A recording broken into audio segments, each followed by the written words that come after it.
মেয়েদের কোনো ক্লান্তি নেই, যত ক্লান্তি ছেলেদের।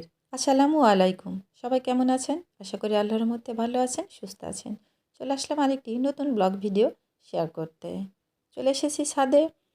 ছাদ থেকে কিছু কাঁচামরিচ উঠাবো, আর করলা গাছে করলাগুলো বেশ সুন্দর হয়ে বড় হয়ে গেছে। আর যেহেতু এগুলো ছোট করলা, তাই তো এগুলোকে ছোট অবস্থাতে উঠে নিতে হবে। তার মধ্যে আবার একটা দেখছি একটু হলুদ হয়ে পেকে গিয়েছে, জানি না ভেতরটা কেমন হবে। তো যে কয়টা ছিল সে কয়টায় করলাগুলো গাছ থেকে উঠিয়ে নিচ্ছি, কারণ একেবারেই করলা কম। আজকে একটু করলা ভাজি করব। আর ডাল আমি প্রেসার কুকারে সিটি দিতে গ্যাসের চুলায় উঠিয়ে দিয়ে আমি চলে এসেছি ছাদে। আর গাছ থেকে বেশ কিছু কাঁচামরিচগুলো উঠিয়ে নিব।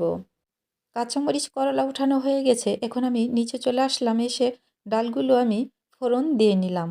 আর তার মধ্যেই চলে এসেছে এক বস্তা ধান। আর আমি এক ফুপুকে বলে রেখেছিলাম যে আমাকে ১ মণ ধানগুলো দিয়ে যেতে আলো করার জন্য, যেহেতু শীত পড়ে গেছে আর চারিদিকে পিঠাপুরি খাওয়ার ধুম পড়ে গেছে।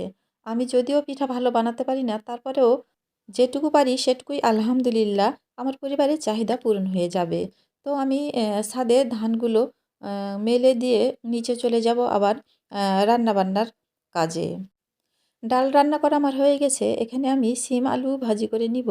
আর ভাজি করে নিব করলা আর আলু। আজকের আলুগুলো নতুন আলু, আর নতুন আলু খেতে আমাকে খুব ভালো লাগে। তো ডাল যেহেতু করছি, ডালের সঙ্গে এই ভাজি ভর্তা এগুলো হলেই বেশি ভালো লাগে।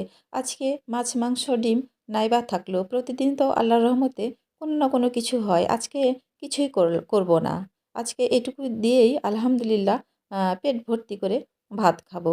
তো শুরুতেই আমি একটা কথা বলেছিলাম, যত ক্লান্তি ছেলেদের, মেয়েদের কোনো ক্লান্তিই নেই। সেই ভোর ৫টা থেকে রাত ১২টা পর্যন্ত একটানা খাটুনি খেটে যাই এই সংসারের পেছনে।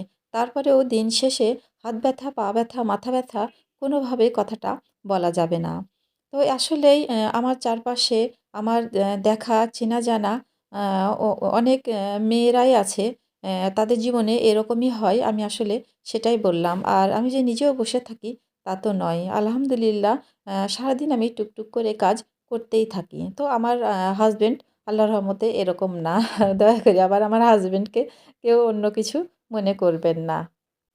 তো যাই হোক, এখানে আমার এখন করলা ভাজি করে নিব।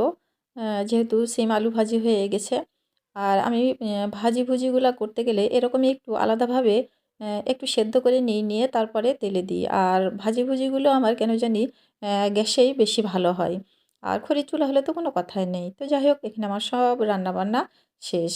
দুপুরের আয়োজন শেষ করলাম, খাওয়া-দাওয়া করলাম। আজকে নো রেস্ট। চলে গেলাম ছাদে।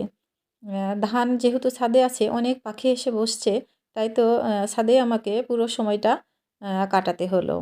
তো এখানে এখন আমি ধানগুলো জড়িয়ে নিচ্ছি। আর ধানগুলো আমার একদিনেই হয়নি, যেহেতু আমি দিয়েছি দুপুরবেলা। তো ধানগুলো আমি জমা করে এখানে রেখে দেবো। এই ফাঁকে আরেকটা কথা বলে নিই, যে কথাটা মাঝে মধ্যেই আমি বলি। যদি কেউ আমার এই ভিডিওটা ফেসবুক থেকে দেখে থাকেন, তাহলে প্লিজ লাইক, কমেন্ট, শেয়ার আর ফলো দিতে ভুলবেন না। আর যদি ইউটিউব চ্যানেল থেকে দেখেন, ইউটিউব চ্যানেল আমার অনন্যা ব্লগ। অনন্যা ব্লগ থেকে যদি কেউ দেখেন, তাহলে অবশ্যই লাইক, কমেন্ট, শেয়ার আর সাবস্ক্রাইব করতে ভুলবেন না। যাই হোক, এখন আমি গাছে পানি দেব। তো সবাই ভালো থাকবেন। আল্লাহ হাফেজ।